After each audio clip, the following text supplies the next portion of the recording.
Itulah keajaiban demi keajaiban. Tapi saya lebih suka mengatakan keajaiban itu adalah taburan petunjuk Allah. Bagaimana mungkin seorang ibu Maya Katlea yang keberadaannya di mana, dari mana dan seperti apa, sama sekali tentu saya tidak tahu. Apakah beliau juga mengenal saya? Sama sekali tidak. Tetapi bagaimana bisa konten judul 3 menjadi 1, 1 menjadi 1000 yang beliau paparkan tentang Satrio Piningit itu, kenapa itu bisa plek sama persis dengan yang saya alami di tahun 1998 yang lalu, yaitu betapa pada saat berdoa itu nikmatnya lelehan air mata ketika menyebut nama Ibu Kartini, Patih Gajah Mada, dan Ki Hajar Dewantoro. Memang pada saat itu saya juga tidak mengerti, namun setelah saya mulai berproses, mulai membangun bangsa melalui pelatihan-pelatihan, hampir tidak ada pelatihan yang saya tidak awali dengan mengedepankan ketiga pahlawan bangsa kita ini. Yaitu seperti yang kita lihat di video yang saya cantumkan di judul Dajjal. Pasti nama ketiga itu yang tersebut. Ibu Kartini, Patih Gajah Mada, Ki Hajar Dewantoro. Apakah itu yang dimaksud oleh Ibu Maya Katlea? Saya tidak tahu. Tetapi kalau dilihat dari Satrio Piningit yang dijabarkan seperti itu, saya kebetulan mengalaminya atau terjadi. Nah itu bagaimana Allah menabur petunjuk tentang bukan hanya sebenarnya yang Ibu Maya Katlea sampaikan, banyak lagi Bapak, Ibu, Mbak, Mas. Dan kebetulan kemarin saya juga melihat channel dari Bapak PS Peter BS Magister Teologi. Saya juga berjam-jam menyaksikan beberapa judul-judul, dan semua yang beliau sampaikan tentang Satrio Piningit, tentang berbagai macam pengalaman setir beliau ketika melihat malaikat dan sebagainya, itu semua isi yang dibicarakan itu plek yang saya alami. Dan mungkin beberapa waktu ke depan saya akan sampaikan apa yang dikupas oleh Bapak PS Peter BS Magister Teologi itu. Saya akan coba menyampaikan kepada seluruh bangsa Indonesia seperti apa yang dialami secara spiritual oleh beliau dengan keterkaitan dengan yang saya alami. Inilah mungkin bagaimana Allah mempersatukan kita di seluruh negeri ini melalui pengalaman spiritual, pengalaman gaib yang dialami oleh anak-anak bangsa itu.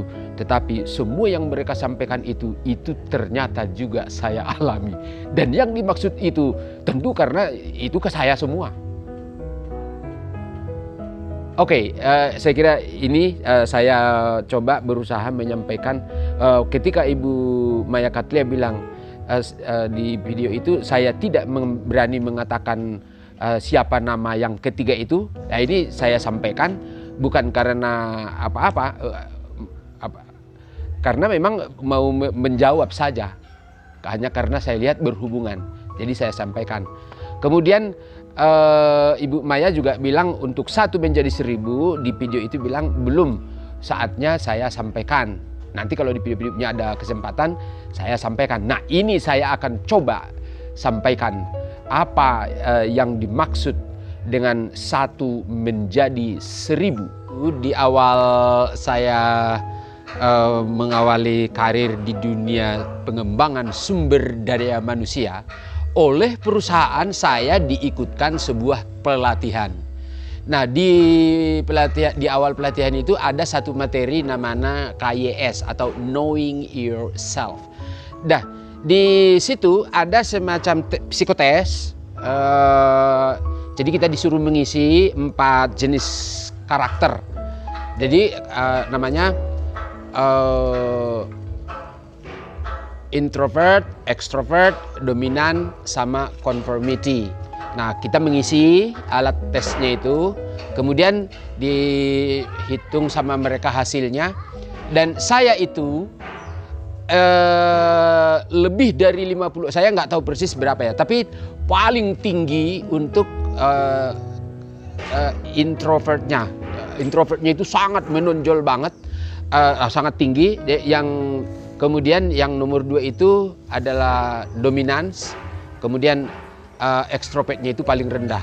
Nah, kalau extrovert itu berarti terbuka, hangat, ceria, berkarir sebagai marketing, artis dan seterusnya. Kalau yang introvert itu tertutup, pendiam, tidak berani mengungkapkan pendapat. Itulah karakter saya mungkin di masa-masa sebelum. Nah, begitu digambarkan berbagai macam tentang karakter itu, saya kok merasa rugi banyak ya dalam hidup itu kalau saya seperti itu. Makanya begitu mulai makin banyak membaca buku dan ini, ya memang saya berjuang untuk menjadi seorang yang ekstrovert. Dan lama-lama saya semakin menyadari tidak bisa dengan ekstrovert juga. Saya harus mampu menguasai keempat-empatnya. Dan saya akan tampilkan keempat-empatnya itu sesuai kebutuhan perjalanan hidup. Jadi kalau saya cermati dari sisi spiritual itu, ini sebenarnya 4 karakter itu mencerminkan sahabat Rasul itu ada Sayyidina Ali, Umar bin Khattab, Umar dan Utsman. Jadi saya melihat itu mencerminkan keempat karakter itu ya. Jadi saya benar-benar latihan, belajar untuk bisa sebagai introvert, bisa sebagai extrovert, bisa sebagai dominance maupun conformity. Nah itu ya latihan.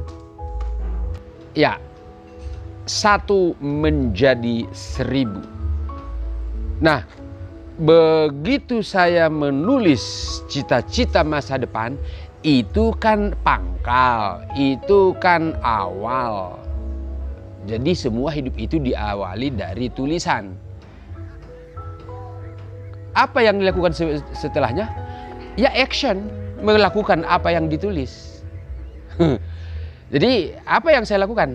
Saya waktu itu sebenarnya itu belum mengerti istilah Universitas LDK atau belajar dalam 5 dimensi hidup. Pengembangan spiritual, keluarga, pribadi, sosial, sama profesi. Belum mengerti istilah ini di masa itu, tetapi yang saya kembangkan ya itu sama saja. Cuman istilahnya aja yang belum lahir, tetapi yang saya lakukan ya benar-benar ya kelima-limanya. Jadi secara pribadi misalkan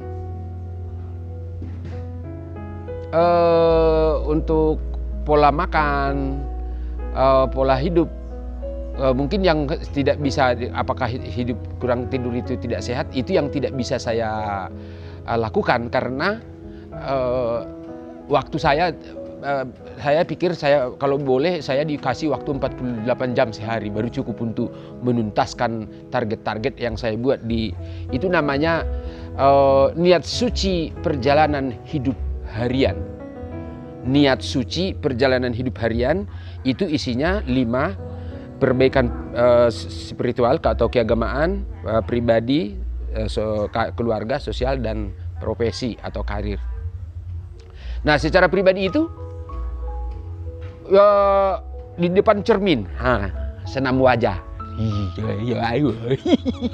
Makanya mungkin agak lentur dia. Kapan? Ya habis mandi. Pokoknya setiap ada kesempatan berkaca ya udah langsung lakukan. Jadi yang biasanya hanya sebentar memang dia akan menambah beberapa menit. beberapa saat lagi. Jadi tidak apa-apa, tapi hasilnya tidak ada satu. Makanya ku nikmati tiap detik hidupku, kubahagiakan orang-orang di sekelilingku. Yaitu per detik itu tidak ada waktu yang terbuang sia-sia. Semua terisi prestasi. Senam wajah. Kemudian olah vokal misalkan. Olah vokal ini juga aneh. Di masa itu kalau sudah habis sholat subuh itu keluar rumah jalan. Di Surabaya itu ada di Mejen Sungkono itu ada ke arah tol, jalan tol itu. Oh ya pokoknya di situ. Jadi teriak mau mengalahkan tronton saya. Jadi memang teriak itu untuk membuat agak tahu lah, karena saya juga baca dari buku-buku, ada berbagai macam olah vokal. Memang kalau yang teriak sampai seperti itu mungkin tidak sampai. Ya saya coba aja berani melakukan sesuatu, karena saya yakin kalau saya bisa teriak dalam waktu yang panjang dengan suara yang gitu, ya otomatis saya nanti karena targetnya untuk menjadi pelatih trainer itu harus seperti itu, seharian harus bisa berbicara. Di Perut itu awal-awal itu sampai kayak apa tergulung gitu. Ya sakit, tapi ya saya biarin, lakukan lagi lama-lama normal. Tapi hasilnya adalah kalau saya di kamar mandi begitu, itu menggema itu kamar mandi. Menggemanya itu, waduh, itu menurut saya hebatnya hasil dari latihan olah vokal itu. Kemudian kan secara fisik jasad ini kita harus memang membekali, melatih dengan berbagai macam cara apa yang ingin kita hasilkan. Kemudian untuk kata-kata, ya saya waktu itu punya pacar. Ya ada jarak jauh, banyak telepon. Nah, ya itu juga untuk hubungan seperti itu setiap hari. Karena waktu itu juga kita suka ngobrol. Saya berusaha untuk tidak pernah setiap ngobrol itu tidak menyampaikan satu atau dua kata-kata yang membuat dia itu terperangah atau terpukau. Ya, gitu. Jadi dari ungkapan orang kah atau dari mana atau yang saya buat sendiri, pokoknya saya setiap ngobrol itu saya tidak mau selesai kalau tidak dia mendapatkan sebuah ungkapan-ungkapan yang membuat hatinya semakin berbunga-bunga. Itu terus jadi penataan kata-kata, terus melatih intonasi kata-kata itu juga ya satu kalimat diucapkan dengan berbagai macam intonasi. Itu saya di masa-masa itu juga ada satu pengalaman yang menurut saya di luar logika. Untuk intonasi itu. Apa yang saya lakukan? Keluar rumah, bawa motor, cari polisi, lewat di depan polisi tanpa helm, biar dikejar. Ya udah, setelah nanti saya minggir, baru saya ajak polisinya berdebat. Maaf kepada Pak Polisi di Surabaya di masa-masa itu. Ya berdebatnya itu ya memang saya berusaha untuk melatih diri dalam kondisi nyata di kehidupan itu, dan hampir tidak ada polisi yang bisa menilang atau tidak bisa. Mereka itu tidak bisa. Karena saya melatih kata-kata, memahami negeri dan memahami, bahkan saya jadikan momen itu untuk mendidik mereka. Dan memang saya itu di masa padahal itu masih usia berapa itu. Itu memang semuanya bagaimana ya proses perjalanan hidup itu Allah buat. Tetapi hikmahnya bagi saya dengan seperti itu memang jadi terlatih semua ekspresi ini semua ini enek. itu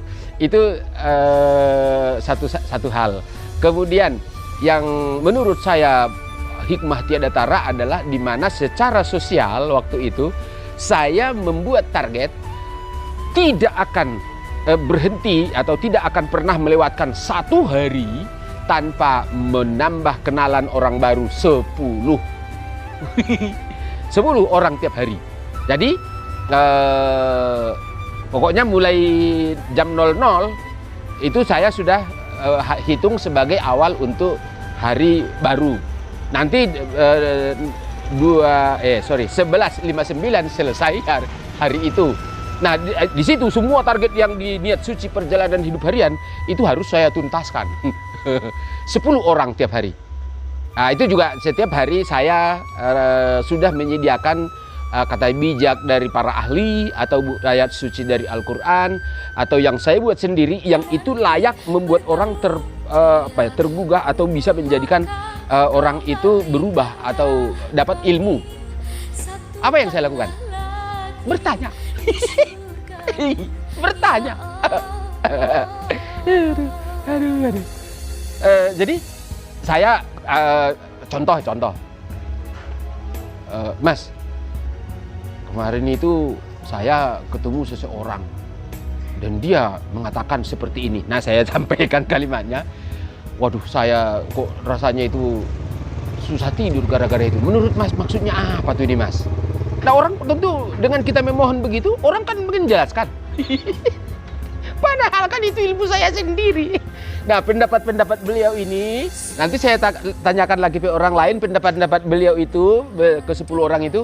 Kadang-kadang kalau saya masih belum puas untuk hari berikut, sama. Itu saya belum ganti. Sampai saya puas, baru ganti topik. Nanti buat lagi yang baru.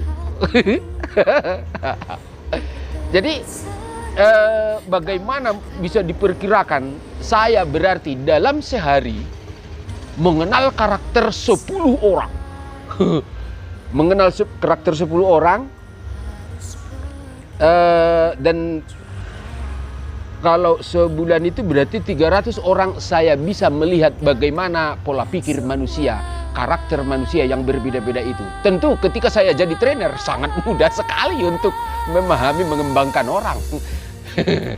Nah, ini satu contoh bagaimana kita dari orang biasa, bukan siapa-siapa, tidak bisa apa-apa, tetapi semuanya bisa dipelajari dengan latihan, praktek. Satu yang paling menakjubkan dari apa yang Ibu Maya Katlia sampaikan itu adalah 1 menjadi 1000. Nah, kalimatnya begini, ketika dia berbicara, dia akan menampakkan wajah 1000. Ya kurang lebih begitulah kalimatnya, saya ya wajah 1000 kayak gitu. Saya jadi merasa benar itu gini. Kalau di training pelatihan ya, ini real. Bagaimana saya saat berbicara di hadapan membangun bangsa itu. Awalnya pelatihan itu kan ada 3 tahap ya. Di mana ada namanya melting, forming, ada freezing. Jadi karakter manusia yang sudah membeku ini kita coba cairkan. Kemudian kita bentuk. Nanti kita bekukan. Jadi kurang lebih cara membangun karakter itu saya menerapkan pola seperti itu. Nah, bagaimana cara mencairkan karakter yang sudah terbangun selama puluhan tahun begitu? Yaitu dengan melting, dengan dicairkan. Bagaimana cara mencairkan? Kita melihat bagaimana seperti karakter Dajjal yang di video itu. Ya kayak gitu. Sampai kayak mungkin Jody Seger itu kayak iblis kali ya. Itu saya mempelajari latihan-latihan seperti itu. Kemudian untuk isi materinya tentu ya tidak ada, satu saja. Bagaimana kita mengarahkan, mencurahkan segala cinta itu pada Ibu Pertiwi. Hanya itu ada, targetnya hanya ke sana. Itu di melting. Jadi saya bisa menyampaikan bagaimana memeltingkan orang atau bagaimana mencairkan semua karakter itu dengan karakter yang seperti itu. Kemudian proses berikutnya forming. Hiburan. Dari marah-marah itu hiburan. Wah, apa, saya mungkin kalau dangdutan itu badannya sebenarnya tidak bagus, tidak bisa goyang, tidak bisa joget. Tapi sekaku apapun itu, karena mungkin itu dari hati, ada histeris lah semua orang kalau sudah ada Juan Siregar. Dia dibagi pokoknya mungkin di proses saya ya mungkin seperti inilah. Siapa yang tidak bahagia dengan Juan Siregar? aduh, memang payah Juan. Forming bagi prosesnya, semua isi materi itu disampaikan dengan senang, dengan bahagia, dengan ini, dengan kegiatan game-game dan semua apapun disampaikan dengan bahagia, biar nanti masuknya memang menyenangkan, bisa diterima hati itu, tidak diajari seperti di sekolah itu ada guru mencekoki teori-teori, tidak begitu. Tapi kita menemukan teori sendiri dengan kita mengalami dengan bersenang-senang. Kemudian freezing itu dibekukan. Bagaimana? Ya ke spiritual lagi, melalui renungan kah, melalui workshop atau apa. Tapi bagaimana mungkin karakter orang yang satu itu bisa sebagai gambaran karakternya Dajjal, kemudian bisa seorang seniman atau penghibur, mungkin siapa tuh kalau yang lucu-lucu, yang lucu, yang aneh, yang ya. Kemudian di endingnya itu bisa seperti kiai. Kalau dulu itu saking histerisnya mereka menangis itu, saya tidak berani ngajar sungguhan kalau tidak ada 3, 4, 5 kaleng oksikan. Karena banyak yang pingsan kan kalau nggak ada oksikannya. Itu di masa-masa itu ya. Tapi karena memang setelah memahami bawah sadar itu seperti apa, teori-teori dari filsafat psikologi itu, saya dapat siksa neraka gara-gara itu, ya sudah, saya sudah tidak menggunakan metode itu lagi. Itu mungkin maksud dari Ibu Maya Cattleya, 1 menjadi 1000, berarti ini juga bukan hanya terjadi kepada satu orang, kepada kita seluruh negeri ini. Dari video ini bisa saya sampaikan, ya semua bisa. Tuliskan niat, kemudian kita jabarkan dalam perjalanan suci, niat suci perjalanan hidup harian. Dalam 5 itu kita jabarkan, kita latih. Ya udah, seperti latihan-latihan seperti yang saya sampaikan tadi, lakukan. Tentu kita kata-katanya dirubah. Kita untuk negara santun, negara berbudi luhur, itu kan tidak bisa asal mengalir begitu saja. Kita harus memang melakukan seperti apa budi luhur. Ya udah, kita bangunkan sehari-hari. Kita latih satu jenis karakter dulu seperti apa, yang lakukan sekali 2 kali. Kemudian dia kan menjadi perilaku, lama-lama kebiasaan, lama-lama karakter. Ya kan tahapannya begitu. Satu tindakan. Mungkin ini kalau yang saya seperti ini sikap dulu, pola pikir. Saya berikan pola pikir baru, cara pandang baru kepada seluruh bangsa Indonesia. Nah, dari cara pandang baru ini silahkan terima, kemudian nanti lakukan satu tindakan, 2 tindakan, 21 hari menjadi perilaku. Setelah perilaku, pertahankan jadi kebiasaan.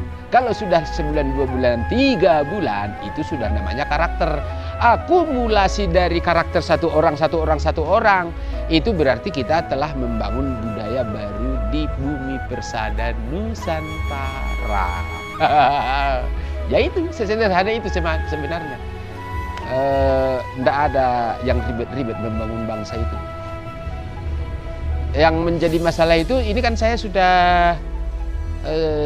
minggu kedua ya, hampir 2 minggu ini saya buat video yang memperkenalkan Satrio Piningit itu.